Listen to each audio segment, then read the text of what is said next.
Screening and selecting team members ranks definitely on the top three of workplace stresses.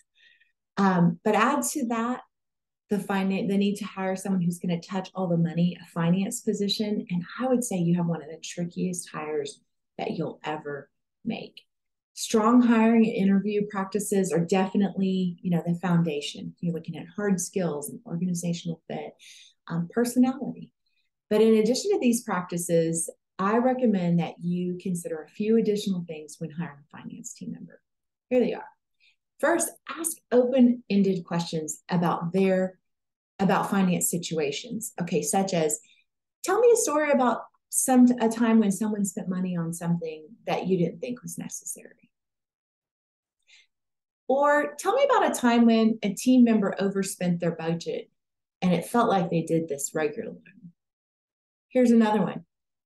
You know that a staff member is being paid more than what you believe they should. Ask these questions and then sit back and listen. Listen for attitudes about money. Do they feel the finance person controls the purse? Or how do they approach their role as one of stewardship? What about recognizing the need for policies and procedures that guide these processes? How do they interact with leadership, their supervisors, the others in authority in these matters? Okay, here's another set of questions. Ask personal questions about money. Yes, absolutely. We don't stop being who we are when we come to the workplace. So here's a few examples in that area. Tell me about a situation when you couldn't personally pay a bill on time.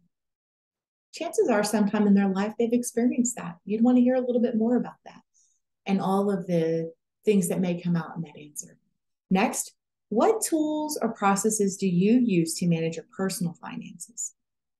And then lastly, how do you approach borrowing decisions? Again, sit back and listen. See, finance roles are dangerous places for people that are struggling financially or who have a negative relationship with money. You want to know what this person's relationship with money as it relates to an organization would look like. Okay, and then the most important thing, finally, the most important thing is do a thorough background check. This means call references. Okay, typically they're going to list previous employers and someone at the organization.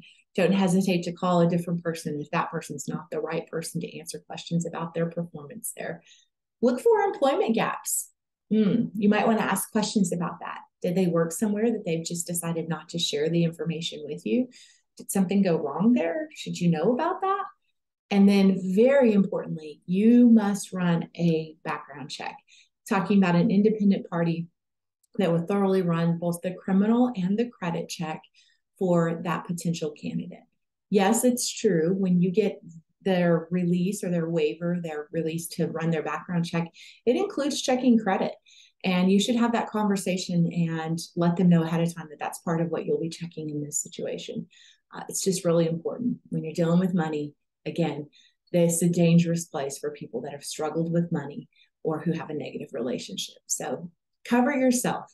I know it feels personal, but these steps are really protecting not only you as a nonprofit leader, but them to make sure they're entrusted into a position that suits where they should be and is safe for them.